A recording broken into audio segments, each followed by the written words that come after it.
대만 해협의 푸른 파도 아래에는 언제 터질지 모르는 거대한 침묵이 흐르고 있습니다. 거친 파도가 바위에 부딪혀 부서지는 그 소리 뒤에는 21세기 세계의 운명을 송두리째 뒤바꿀 수 있는 지정학적 계산이 숨겨져 있습니다. 우리는 지금 그 누구도 원치 않지만 놀라운 속도와 섬뜩한 결의로 준비되고 있는 시나리오에 대해 이야기하려 합니다. 바로 중국의 대만 통일 계획입니다. 이는 현대 역사상 가장 큰 도박이자 영광과 몰락의 경계가 실한 오라기처럼 얇은 위태로운 길입니다. 이 거대한 태풍의 눈에는 시진핑 주석이 서 있습니다. 그는 수십 년간 이어져 온 중국 공산당의 정치적 관행을 깨고 절대 권력의 자리에 올랐습니다. 그러나 그 왕좌를 지키기 위해서는 단순한 권력 유지를 넘어선 역사의 대제로 기록될 만한 위대한 유산이 필요합니다.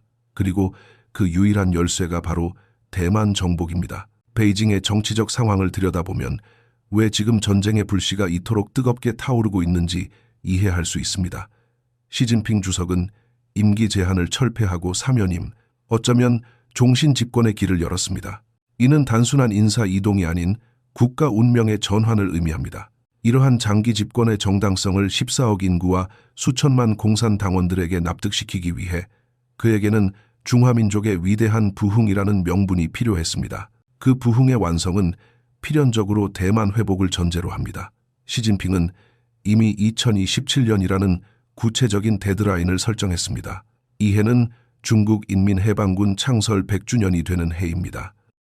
베이징의 지도부에게 있어 건군 100주년 기념일에 조국 통일이라는 역사적 과업을 완수하는 것보다 더 큰 선물은 없을 것입니다. 이를 위해서라면 모든 수단과 방법을 가리지 않겠다는 의지는 이미 여러 차례 천명된 바 있습니다. 하지만 정치적 야망과 군사적 현실 사이에는 건널 수 없는 깊은 심연이 존재합니다. 시진핑의 꿈은 국제사회의 거센 역풍과 마주하고 있습니다. 세계는 중국의 행보를 주시하고 있으며 중국 내부의 정치적 기반마저 흔들리고 있다는 관측이 나옵니다. 자신의 존재 이유를 증명해야 하는 압박 속에 몰린 지도자가 선택할 수 있는 최악의 시나리오, 즉 전면전의 가능성은 그 어느 때보다 높아졌습니다. 뉴욕타임스를 비롯한 유수의 언론과 군사 전문가들의 워게임 시뮬레이션을 통해 우리는 그 악몽이 시작되는 지데이의 풍경을 구체적으로 그려볼 수 있습니다. 그것은 외교적 수사가 아닌 엔진의 굉음과 화약 냄새로 시작될 것입니다. 상상해 보십시오. 대만 해협의 회색빛 새벽, 운명의 시간이 다가왔습니다. 중국 해군의 거대한 상륙함 램프가 열리고 수백 대의 ZTDO 상륙 돌격 장갑차가 강철 괴물처럼 바다로 뛰어듭니다. 대만 해안에서 약 8km 떨어진 해상, 이들은 모함에서 쏟아져 나와 포탄이 빗발치는 죽음의 질주를 시작합니다. 엔진 소리는 거친 파도 소리를 집어삼키고 병사들의 임무는 명확하면서도 잔혹합니다. 해변을 점령하거나 실패하여 수장되는 것, 후퇴는 없으며 차선책도 존재하지 않습니다. 고요했던 바다는 순식간에 포격과 미사일, 그리고 무전기 너머로 들려오는 고함으로 뒤덮입니다. 같은 시각, 하늘에서도 또 다른 공격의 파도가 몰아칩니다. 동이 트기도 전, 중국의 거대한 Y-20 수송기들이 레이더를 피하기 위해 해수면을 스치듯 저공 비행하며 대만 상공으로 접근합니다. 이들의 목표는 타오위안 국제공항을 비롯한 전략적 공군 기지들입니다. 베이징의 계획은 전광석화 같은 기습으로 공항을 장악하고 이를 교두보 삼아 병력과 중화기를 대만 심장부로 쏟아붓는 것입니다. 성공한다면 전쟁을 단기전으로 끝낼 수 있는 결정적 한 방이 될 것입니다. 하지만 전장은 결코 책상 위의 계획대로 움직이지 않습니다. 수많은 시뮬레이션 결과들은 공격군을 기다리는 피비린내, 나는 현실을 경고합니다. 타오위안의 밤하늘은 대만군이 쏘아올린 대공포와 미사일의 섬광으로 대나처럼 밝혀집니다. 둔중한 Y-20 수송기들은 방공 시스템의 손쉬운 먹잇감이 되어 병력을 투하하기도 전에 거대한 화염에 휩싸여 추락합니다. 운 좋게 착륙에 성공한 공수부대원들은 곧바로 자신들이 쥐덫에 갇혔음을 깨닫습니다. 그런 동다 공항 방어군은 수십 년간 이 순간만을 대비해왔습니다. 고립된 중국 정예 공수부대는 지원 화력 없이 활주로를 파괴하거나 관제탑을 점령하기 위해 절망적인 전투를 벌여야 합니다. 작전 개시 첫 몇 시간 동안 해변과 공항에서 벌어지는 이 혼란스러운 광경은 중국 군부조차 두려워했던 진실을 보여줍니다. 중무장하고 철저히 요새화된 섬나라를 상대로 한 상륙작전은 인류 역사상 가장 어렵고 복잡한 군사작전 중 하나라는 사실입니다. 이는 제2차 세계대전 당시 연합군의 노르망디 상륙작전보다 훨씬 더 난이도가 높습니다.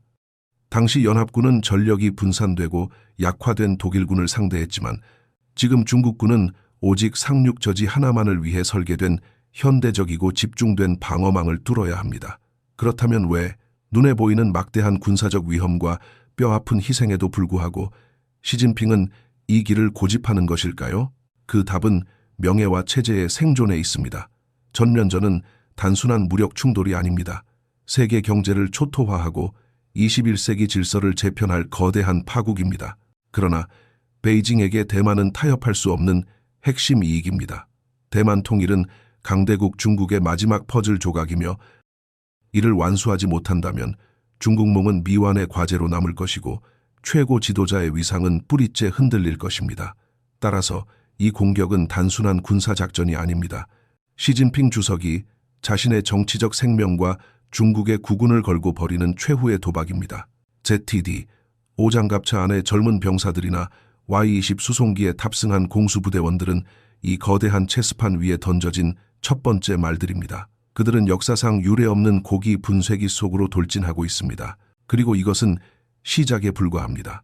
자연이 만든 천혜의 요새와 인간이 만든 방어선이 기다리는 진짜 지옥은 아직 시작되지도 않았습니다. 대만 해협의 거친 조류와 험준한 산맥이 왜 침략자들의 무덤으로 불리는지 우리는 앞으로 더 깊이 파헤쳐 볼 것입니다. 이 가상의 전쟁은 그 누구의 의지대로도 흘러가지 않을 것이며 오직 냉혹한 지리와 피 튀기는 전장의 법칙만이 지배하게 될 것입니다. 첫 번째 상륙파도가 해안에서 피를 흘리며 교착 상태에 빠지는 동안 우리는 시선을 돌려 이 비극의 근본적인 원인을 마주해야 합니다. 왜 세계 2위의 군사 대국인 중국에게조차 대만 상륙이 악몽이 될 수밖에 없는가? 그 답은 인간의 의지가 아닌 수백만 년 동안 형성된 지리학적 냉혹함에 있습니다. 대만 해협은 단순한 바닷길이 아닙니다. 그것은 자연이 설계한 거대한 참호이자 침략자들을 삼키기 위해 입을 벌리고 있는 죽음의 해협입니다. 폭이 약 180km에 달하는 이 바다는 변덕스러운 기상 조건으로 악명이 높습니다. 1년 중 대부분은 거센 태풍과 예측 불가능한 해류, 그리고 시야를 가리는 짙은 안개로 뒤덮여 있습니다. 상륙 작전이 가능한 시기는 기껏해야 4월이나 10월, 단 몇 주에 불과합니다. 이 좁은 시간의 창을 놓친다면 중국군은 대만의 화력이 아닌 거대한 파도와 바람에 의해 수장될 위기에 처하게 됩니다. 설령 중국 함대가 이 거친 바다를 건너 대만 해안에 접근한다고 해도 그들을 기다리는 것은 환영 인파가 아닌 절망적인 지형입니다. 대만은 제2차 세계대전 당시 미군이 엄청난 희생을 치르며 점령했던 이오지마나 오키나와보다 훨씬 거대하고 험준합니다. 섬의 등뼈를 이루는 중앙산맥은 해발 0m가 넘는 고봉들로 이루어져 있으며 이는 섬 전체를 천연의 요새로 만듭니다. 서쪽 해안은 얕은 수심과 광활한 갯벌로 이루어져 있어 무거운 전차와 장갑차들이 상륙하는 즉시 진흙탕에 빠져 움직이는 표적이 되기 십상입니다. 반면 동쪽 해안은 깎아지른 듯한 절벽이 바다로 떨어지는 지형이라 대규모 상륙 자체가 불가능에 가깝습니다. 군사 전문가들이 붉은 해변이라 부르는 상륙 작전이 물리적으로 가능한 해변은 대만 전체를 통틀어 단 14곳 정도에 불과합니다. 이것이 의미하는 바는 치명적입니다. 방어군인 대만군은 적이 어디로 들어올지 이미 알고 있다는 뜻입니다. 노르망디 상륙작전 당시 연합군은 넓은 해안선을 이용해 독일군의 허를 찌를 수 있었지만 대만 침공 시나리오에서는 그런 기습의 이점을 누릴 수 없습니다. 한정된 상륙 지점은 곧 킬존이 됩니다. 대만군은 이 좁은 병목 구간의 지뢰, 상륙 저지용 구조물, 그리고 십자포화망을 겹겹이 배치해 두었습니다. 해변으로 이어지는 길목은 이미 화력의 집중점으로 설정되어 있으며 상륙군은 발을 딛는 순간부터 끔찍한 소모전을 강요받게 될 것입니다. 이러한 지리적, 지형적 악조건을 누구보다 잘 알고 있는 것은 바로 중국 인민해방군 지도부입니다. 그렇기 때문에 그들이 구상하는 침공 시나리오의 첫 단계는 병력 투입이 아닌 압도적인 화력 투사로 시작됩니다. 상륙 부대가 바다를 건너기 전 대만의 방어 능력을 마비시키고 저항 의지를 꺾어버리기 위한 대규모 미사일 공격, 이른바 충격과 공포 작전이 선행되어야 합니다. 이것이 바로 시진핑이 지난 10년 동안 막대한 예산을 쏟아부어 육성한 로켓군이 전면에 등장하는 순간입니다. 전쟁 개시 신호와 함께 중국 본토 전역에 배치된 이동식 발사대에서는 수천 발의 미사일이 일제히 불을 뿜을 것입니다. 단거리 탄도 미사일인 둥펑 11, DF-15, DF-16부터 음속의 5배 이상으로 날아가 요격이 거의 불가능한 극초음속 미사일 DF-17까지 다양한 종류의 강철의 비가 대만 상공을 뒤덮게 됩니다. 이들의 목표는 명확합니다. 대만군의 눈과 귀를 제거하는 것입니다. 조기 경보, 레이더 기지, 방공포대, 지휘 통제센터, 그리고 전투기가 이륙해야 할 활주로와 경납고가 제일 타격 대상입니다. 이 공격은 며칠, 아니 몇 주 동안 지속될 수 있으며 대만의 하늘을 잿빛 먼지와 화염으로 가득 채울 것입니다. 중국 로켓군의 전략은 단순히 파괴하는 것에 그치지 않습니다. 미사일 세례를 통해 대만군을 혼란에 빠뜨리고 통신망을 마비시켜 조직적인 방어를 불가능하게 만드는 것이 핵심입니다. 2022년 낸시 펠로시 미 하원 의장의 대만 방문 당시 보여주었던 대규모 군사훈련은 이 시나리오의 예고편에 불과했습니다. 실전에서는 대만에서 불과 130km 떨어진 핑탄섬 등에 배치된 PCH-191 장거리 방사포까지 가세하여 저비용 로켓으로 대만 해안 방어선을 초토화하려 할 것입니다. 이는 값비싼 정밀 유도 미사일을 아끼면서도 지속적인 타격을 가하기 위한 냉철한 계산입니다. 그러나 이 화력전 단계에서 중국은 치명적인 딜레마에 직면하게 됩니다. 바로 미군 기지입니다. 오키나와를 비롯한 일본 내 미군 기지와 괌에 주둔한 미군 전력은 중국군의 상륙 작전을 저지할 수 있는 가장 큰 변수입니다.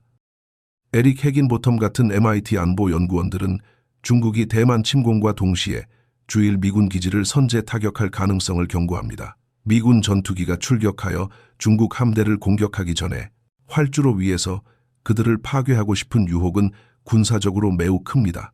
하지만 이는 곧 미국과의 전면전, 즉 제3차 세계대전의 방아쇠를 당기는 행위가 됩니다. 중국 지도부는 과연 대만이라는 목표를 위해 세계 최강 대국인 미국과의 핵전쟁 리스크까지 감수할 수 있을까요? 미사일 공격이 시작되면 대만 역시 가만히 맞고만 있지는 않을 것입니다. 대만은 세계에서 가장 밀도 높은 방공망을 갖춘 지역 중 하나입니다. 미국산 패트리어트 미사일과 자체 개발한 뱅공 미사일 시스템이 날아오는 중국의 미사일을 요격하기 위해 가동될 것입니다.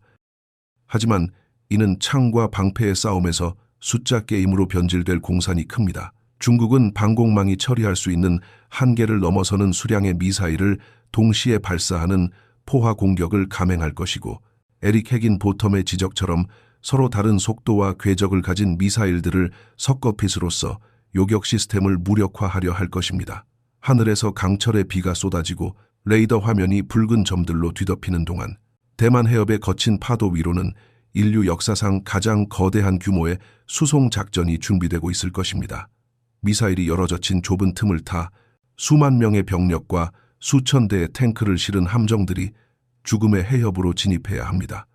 화력전이 끝나기도 전에 시작될 이 2단계 작전, 즉 도하 및 상륙 작전은 앞서 언급한 지리적 악조건과 맞물려 상상을 초월하는 혼돈을 예고합니다.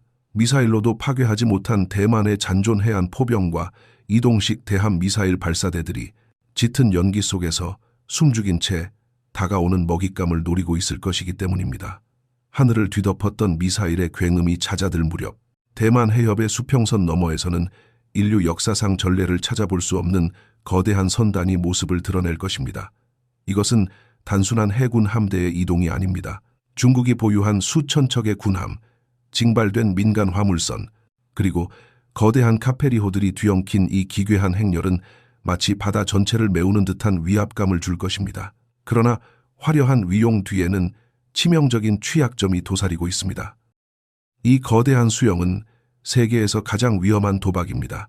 수만 명의 병력과 수십만 톤의 전차, 유류, 탄약을 실은 이 배들은 바다 위에 떠있는 거대하고 느린 표적에 불과하기 때문입니다.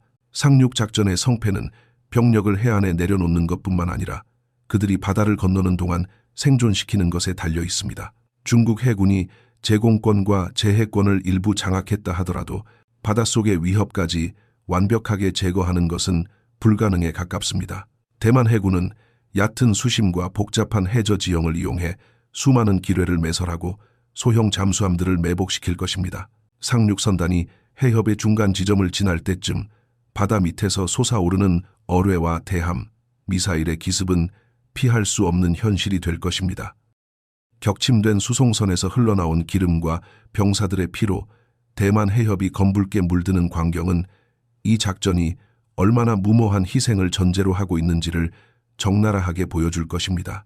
운 좋게 대함 미사일과 기뢰밭을 뚫고 해안에 도달한 병력들에게도 안식은 없습니다. 앞서 언급했듯 상륙이 가능한 해변은 극히 제한적이며 협소합니다. 좁은 해변에 수많은 병력과 장비가 한꺼번에 쏟아져 들어오면 필연적으로 극심한 병목 현상이 발생합니다. 모래사장 위에서 오도 가도 못하고 정체된 상륙 부대는 대만군 포병과 드론 공격에 가장 손쉬운 먹잇감이 됩니다.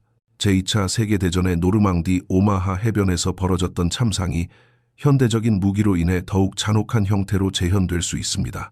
대만군은 해변을 포기하는 대신 해변을 거대한 사륙의 장으로 만들어 적의 주력을 소모시키는 전략을 취할 것입니다. 하지만 진짜 문제는 해변을 점령한 직후에 발생합니다. 현대전은 보급의 싸움입니다. 수십만 명의 침공군이 계속해서 전투를 수행하려면 매일 수천 톤의 탄약, 식량, 그리고 무엇보다 전차와 차량을 움직일 막대한 양의 연료가 필요합니다. 좁은 해변과 모래사장으로는 이 엄청난 물류를 감당할 수 없습니다. 따라서 중국군에게는 선택의 여지가 없습니다. 그들은 반드시 수심이 깊고 크레인 시설이 갖춰진 현대적인 항구를 확보해야만 합니다. 가오슝, 지룽, 타이중 같은 주요 항구를 온전한 상태로 점령하는 것이야말로 이번 전쟁의 승패를 가르는 가장 중요한 게임 체인저입니다. 미 신안보센터의 토마스 슈가트 선임연구원이 항구를 점령하면 사실상 게임 오버라고 지적한 것도 바로 이 때문입니다. 중국군은 특수부대를 투입하여 항구를 기습 점령하려 할 것이지만 대만 역시 바보가 아닙니다. 그들은 항구가 적의 손에 넘어갈 위기에 처하면 부두시설을 폭파하고 크레인을 무너뜨리고 입구를 폐쇄선으로 막아버리는 초토화 작전을 수행할 준비가 되어 있습니다. 항구를 확보하지 못한 중국군은 해변에 고립된 채 연료와 탄약 부족에 시달리게 될 것이며 이는 거대한 기계화 부대가 고철 덩어리로 변해버리는 결과를 초래할 수 있습니다. 항구 확보를 위한 전투는 자연스럽게 전쟁의 무대를 해안가에서 내륙의 도시로 옮겨놓게 됩니다.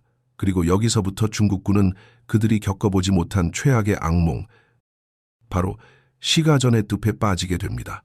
대만 인구의 대부분인 이 300만 명은 중국을 마주보는 서부 해안 평야지대의 거대 도시들에 밀집해 살고 있습니다. 타이베이, 신베이, 타오위안, 타이중, 가오슝으로 이어지는 이 거대한 도시 벨트는 사실상 하나의 거대한 요새와도 같습니다. 침공군은 빽빽하게 들어선 고층 빌딩 숲과 미로처럼 얽힌 골목길, 그리고 복잡한 지하철 네트워크를 하나하나 뚫고 지나가야 합니다. 보안 대만 협회의 트리스탄 탕 연구원의 분석처럼 대만군은 이 도시 정글을 치명적인 함정으로 바꿀 준비를 마쳤습니다. 방어군은 콘크리트 건물 사이에 숨겨진 진지에서 대전차 미사일을 발사하고 저격수들은 고층 빌딩 옥상에서 장교들을 노릴 것입니다. 드론은 빌딩 사이를 누비며 적의 위치를 실시간으로 파악하고 자폭 공격을 감행할 것입니다. 이런 환경에서는 중국군의 장점인 압도적인 화력과 기동력이 무력화됩니다. 탱크는 좁은 도로에 갇혀 이동이 제한되고 공군 폭격은 민간인 피해와 아군 오폭의 위험 때문에 제한될 수밖에 없습니다. 우크라이나 전쟁에서 보았듯 결사항전의 의지를 가진 방어군이 지키는 도시를 점령하는 것은 공격군에게 뼈를 깎는 출혈을 강요합니다. 중국군은 건물 하나, 거리 하나를 점령할 때마다 수많은 사상자를 내야 할 것이며 이는 전쟁을 예상보다 훨씬 길고 지루한 소모전으로 끌고 갈 것입니다. 더욱 절망적인 것은 대만의 지형이 도시를 벗어나면 곧바로 험준한 산악지대로 이어진다는 점입니다. 도시를 우회하려 해도 가파른 산과 계곡, 그리고 수많은 터널들이 앞을 막아섭니다. 대만군은 산악지대 깊숙한 곳에 구축된 터널 네트워크와 지하 기지를 통해 병력을 이동시키고 보급품을 비축해 두었습니다. 이는 방어군이 해안가 전투에서 밀리더라도 산속으로 들어가 장기 게릴라전을 수행할 수 있음을 의미합니다. 결국 중국군이 해안에 상륙한다 하더라도 그들 앞에는 끝이 보이지 않는 콘크리트 정글과 험준한 산악 요새가 기다리고 있습니다. 타이베이를 점령하기 위해서는 수만 명, 아니 수십만 명의 병력이 도시의 미로 속으로 투입되어야 합니다. 시간은 중국의 편이 아닙니다. 전쟁이 길어질수록 국제사회의 개입 가능성은 높아지고 중국 본토의 경제적, 정치적 부담은 기하급수적으로 늘어날 것이기 때문입니다. 시진핑이 꿈꾸던 단기 속전속결의 환상은 대만의 좁은 골목길과 무너진 건물 잔해 속에서 서서히 질식해 갈 것입니다. 이제 남은 변수는 단 하나, 바로 바다 건너편에서 지켜보고 있는 거대한 독수리, 미국의 개입 여부입니다. 타이베이의 거리에서 시가전이 교착 상태에 빠지고 대만 해협이 불타오르는 잔해들로 뒤덮일 때 베이징의 지도부는 가장 두려워했던 시나리오가 현실이 되는 것을 목격하게 될 것입니다. 바로 거인의 개입입니다. 시진핑의 대만 침공 계획에서 가장 크고 예측 불가능한 변수는 언제나 미국이었습니다. 대만 관계법과 전략적 모호성 뒤에 숨겨져 있던 미국의 의지는 전쟁이 발발하는 순간 명확한 실체로 드러날 가능성이 높습니다. 그리고 그 옆에는 대만의 안보를 자국의 생존 문제로 인식하는 일본이 서 있습니다. 중국군 수뇌부는 심각한 딜레마에 빠지게 됩니다. 대만 침공을 성공시키기 위해서는 오키나와 가데나 공군 기지나 괌의 앤더슨 기지에서 발진하는 미군 전력을 반드시 무력화해야 합니다. 미군 폭격기와 잠수함이 자유롭게 작전하도록 내버려 둔다면 대만 해협을 건너는 중국의 상륙 함대는 움직이는 표적 신세를 면치 못할 것이기 때문입니다. MIT 안보 연구 프로그램의 에릭 헤긴보텀 같은 전문가들이 경고했듯 중국은 전쟁 초기 단계에서 미군 기지에 대한 선제 타격 유혹을 강하게 느낄 것입니다. 하지만 이것은 판도라의 상자를 여는 것과 같습니다. 미군 기지를 공격한다는 것은 곧 세계 최강의 군사 대국인 미국, 그리고 미일 안보 조약에 묶인 일본과의 전면전을 선포하는 것입니다. 국지전이 제3차 세계대전으로 확전되는 순간입니다. 중국이 일본 영토 내의 미군 기지를 향해 미사일을 발사하는 순간 일본 자위대의 막강한 해군력과 잠수함 전력 또한 중국을 향해 칼끝을 돌리게 될 것입니다. 두 개의 전선, 아니 전 세계를 상대로 싸워야 하는 상황은 중국의 국력을 순식간에 고갈시킬 것입니다. 더욱 치명적인 것은 전쟁이 중국 영토 내로 확산될 가능성입니다. 많은 사람들은 전쟁이 대만 섬 안에서만 벌어질 것이라 착각하지만 현대전의 양상은 다릅니다. 대만은 단순히 방어만 하는 것이 아닙니다. 그들은 웅풍 순항 미사일과 같은 강력한 비대칭 전력을 보유하고 있습니다. 중국이 대만의 도시를 파괴한다면 대만 역시 중국의 심장부를 겨냥할 것입니다. 상하이, 닝보, 항저우 등 중국 경제의 중심지인 동부 연안 도시들이 대만의 보복 타격 사정권 안에 있습니다. 마천루가 즐비한 상하이의 금융지구가 미사일 공격을 받고 세계 최대의 컨테이너 항구들이 불타오르는 장면은 중국 경제에 회복 불가능한 치명상을 입힐 것입니다. 일부 군사 분석가들은 더 끔찍한 시나리오를 제기하기도 합니다. 바로 산샤댐과 같은 핵심 인프라에 대한 타격 가능성입니다. 물론 이는 인도주의적 재앙을 초래할 수 있는 극단적인 상황이지만 국가의 생존이 걸린 총력전 상황에서는 그 어떤 금기도 깨질 수 있다는 것이 역사의 교훈입니다. 중국 본토가 전장이 되는 순간 40년 넘게 쌓아 올린 경제성장의 금자탑은 하루아침에 무너져 내릴 수 있습니다. 국제사회의 경제 제재와 봉쇄는 중국을 내부로부터 질식시킬 것입니다. 세계의 공장이라 불리는 중국은 에너지와 식량의 수입 의존도가 매우 높습니다. 미 해군이 말라카 해협과 같은 주요 해상 수송로를 봉쇄한다면 중국의 전쟁 수행 능력은 급속도로 마비될 것입니다. 석유가 끊긴 탱크는 멈춰서고 원자재가 끊긴 공장은 문을 닫게 됩니다. 이는 곧 14억 인구의 생존 위기로 이어지며 공산당 통치 기반을 송두리째 뒤흔드는 사회적 불안을 야기할 것입니다. 결국 시진핑이 2027년까지 완수하겠다고 공언한 대만 정복은 중국 공산당의 몰락을 가져오는 방아쇠가 될 수 있습니다. 독재 정권의 가장 큰 약점은 패배를 용납하지 못한다는 점입니다. 위대한 부흥을 약속하며 절대 권력을 쥐었지만 돌아온 것이 수십만 명의 전사자와 경제 파탄 그리고 국제적 고립이라면 인민들의 분노는 걷잡을 수 없이 폭발할 것입니다. 승리하지 못한 전쟁은 곧 정권의 죽음을 의미합니다. 그렇기에 대만 해협의 위기는 단순한 영토 분쟁이 아닙니다. 그것은 한 지도자의 과대 망상과 오판이 어떻게 거대 제국을 파멸의 길로 이끌 수 있는지를 보여주는 역사적 실험대가 되고 있습니다. 선택은 오롯이 베이징의 몫입니다. 하지만 스스로를 과대평가하고 있는 시진핑 주석이 자신의 권좌에 위기가 닥쳤다고 느낄 때 합리적인 판단 대신 극단적인 모험을 강행할 수 있다는 점이야말로 우리가 가장 경계해야 할 최악의 변수입니다. 2027년이라는 시계추는 멈추지 않고 돌아가고 있습니다. 대만 정복이라는 시진핑의 꿈은 과연 그가 바라는 대로 영광스러운 대관식이 될까요? 아니면 중국 공산당 100년 역사를 끝장내는 장송곡이 될까요? 분명한 것은 그 대가는 전 세계가 함께 치러야 할 것이며 그 결과는 이 21세기의 남은 시간을 완전히 다른 모습으로 바꿔놓을 것이라는 사실입니다. 대만 해협의 파도가 오늘도 그 어느 때보다 높고 거칠게 느껴지는 이유입니다.